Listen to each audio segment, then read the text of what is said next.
फैगोन 1 तारिखआव हाग्रामाया सरकार दाफिनगोन। दिनैनि दिनाव जोंनि साफ्रोमबो सेंग्रा सिख्लायानो थांना थानायनि राहा लामा लानायनि लामाखौ जोङो दिन्थिनानै होनो नागिरदों। वान फेमिलि वान जब बे जोंना टारगेटआ दाबो दङ। हाग्रामाया जोंनि थाखाय इसु नङा।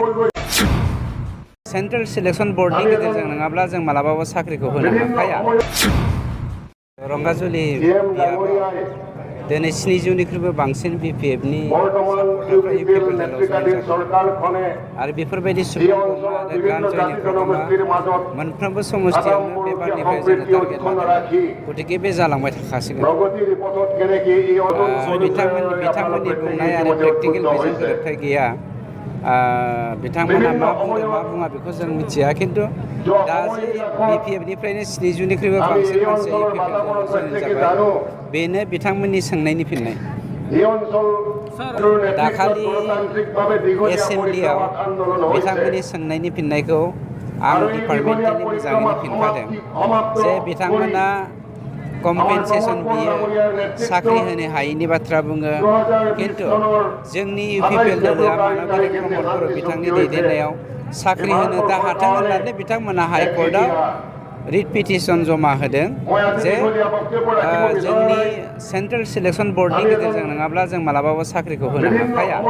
नंखायनो सेन्ट्रेल सिलेक्सन बर्डखौ बिथांमोना इलिगेलि 12 जन मेम्बार खालामनानै दानायनि थाखाय जोंनि सरकार फैनायनि उनाव बेखौ जों केन्सेल खालामदोंमोन आरो बिनि थाखायनो बिथांमोना जोंनि सेन्ट्रेल सिलेक्सन बर्डखौ केस होनानै जोंनि दिनाव साख्रि होनो हायैनि लामाखौ बिथांमोना लानो नागिरदोंमोन, खिन्थु बिथांमोना साक्सेसफुल जायाखै। जोङो हाइकर्टनि केसाव देरहाबाय आरो देरहानायनि उनाव जों बावैसोनो बे साख्रिखौ होनो थाखाय थियारि जाबाय। जोङो गोबां जेरै 900निख्रुइबो बांसिन OBBनो जों साख्रि होखांबाय, रेगुलार खालामबाय।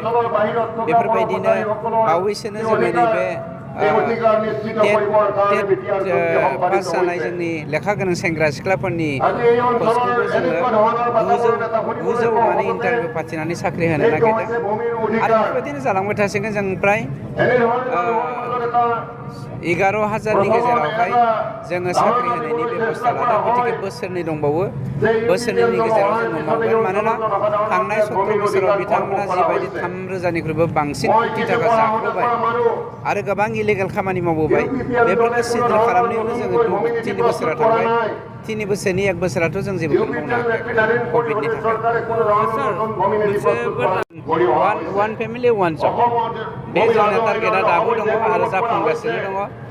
जब माने बे नङा जे नोंथाङा सरकारि गभर्नमेन्ट साख्रिखौ मोनबाल' बे जब जायो, खिन्थु थांनाय 17 बोसोराव नोंथांबायदि सासे सेंग्राखौनो, नोंथांबायदि सासे लाइमोन सिख्लाखौनो बिथांमोना जौ लोंहोनानै, ड्राग्स जाहोनानै, जुवा गेलेहोनानै बिथांमोना नंगौ सुबुंथिनि जाय केरेक्टार, बे केरेक्टारनिफ्राय बिथांमोना जोंनि सेंग्रा सिख्लाफोरखौ दोरद होदोंमोन।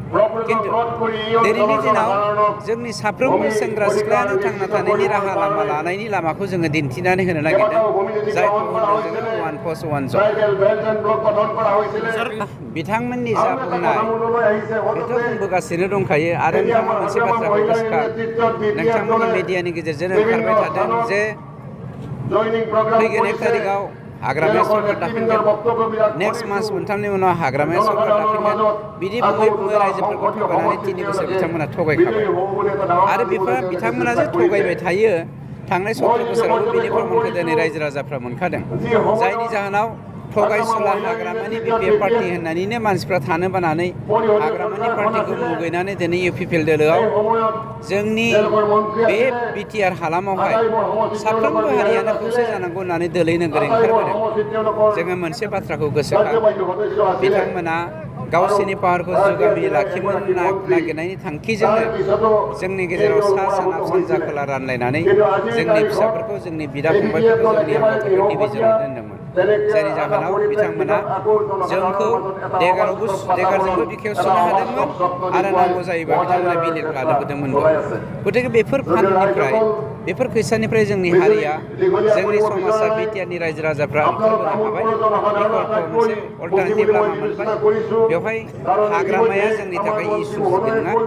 हाग्रामाया दिनै गावनि मानसिखौ थाखा फैसाजों बुरखायना लाखिनो थाखायनो कोटि कोटि रांनि हा फानै गावनि पार्टिखौ फोथांनो नाजागासिनो दङ। बेहा आरो बिपिएफ हिसाबै थांना थानायनि खुनु राहा लामा गैलिया।